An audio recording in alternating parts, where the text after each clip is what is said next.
Like revolutions, counter-revolutions abhor compromise. Citizens, cried Maximilien Robespierre in 1792, as he prepared the French for a reign of terror, did you want a revolution without revolution? Tories should be unafraid to go forward without an agreement, echoed Steve Baker, the Robespierre of the English right. We cannot tolerate a half-in, half-out Brexit. Boris Johnson agreed. All that is needed to make his impossible promises possible was a Riefenstahlian triumph of the will. Go in bloody hard, cause all sorts of breakdowns, all sorts of chaos, said Johnson, and the purifying fire would consume the EU's resistance. To outsiders, whose number include many who voted to leave, their fanaticism is incomprehensible. From a right-wing point of view, now is the time for half measures. Remainers' small but distinct chance of forcing a second referendum may depend on the Tory right and the Democratic Unionist Party. Either they exert such pressure on May she has no choice but to crash out of the EU without an agreement, or they vote down or deal when it comes before Parliament. A people's vote to break the deadlock will then be their fault and their responsibility. They will not be able to blame the free-moaning elite. Their own extremism will have reopened a question they wanted to keep closed. The Labour leadership's fainter hopes of forcing an early general election also depend on the European Research Group destroying May's government. The feeling among Scottish nationalists and Irish Republicans, that a hard Brexit will make union with an England that no longer cares about how the nations of the UK voted ever less attractive, is once more a product of the right's determination to inflict the most damaging Brexit imaginable on these islands. From a purely party interest, a no-deal Brexit, or one that cuts British business off from its largest market, will destroy the Tories' unearned reputation for economic competence and further alienate the young and the professional middle classes whose votes the Conservative Party will need one day. A people's vote, a Labour government with Marxists at the top, a threat to the Union, everything Conservatives once abhorred, are being brought closer by the tactics of the Conservative right.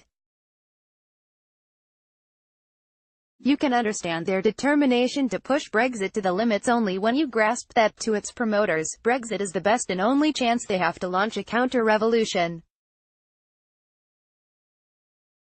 A people's vote and a threat to the Union are being brought closer by the tactics of the Conservative right. They have hardly made a secret of their ambitions to reverse protections for workers. The weight of employment regulation is now back-breaking. The Collective Redundancies Directive, the Atypical Workers Directive, the Working Time Directive and 1,000 more, said Johnson in 2014. Liam Fox told the Financial Times in 2012 it was unsustainable to believe that workplace rights should remain untouchable.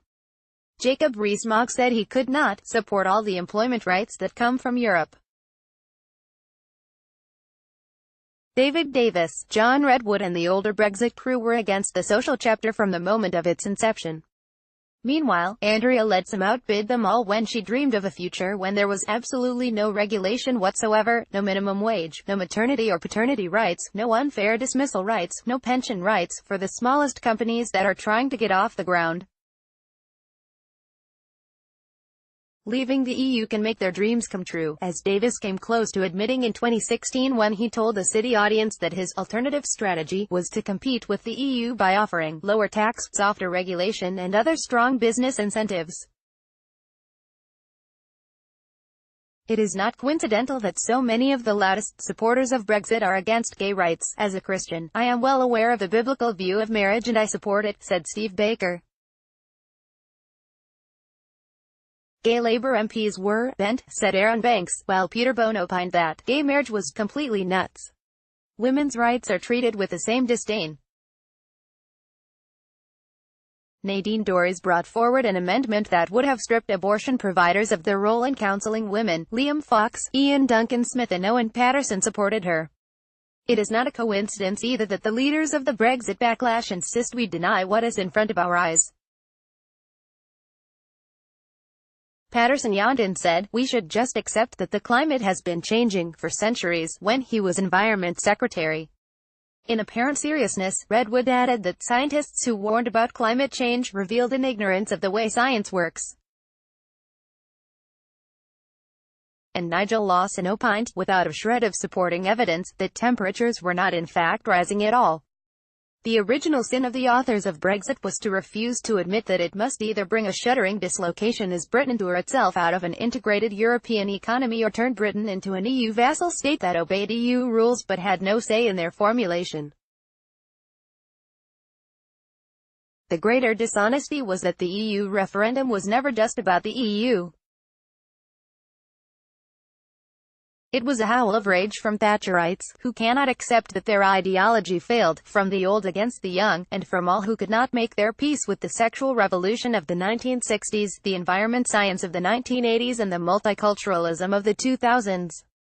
Their leaders see the chance to abolish a modern world they neither like nor comprehend. Hence their fanaticism. Hence their determination to go for broke and tolerate no compromises. Men and women whose views I respect are warning that a people's vote on the final Brexit deal could backfire. It might tear the country apart or produce another narrow result that achieves nothing beyond a further poisoning of the public sphere. I have no idea if they are right, but then they don't either. With so much at stake, however, I know this, it's worth a try. Nick Cohen is an Observer columnist.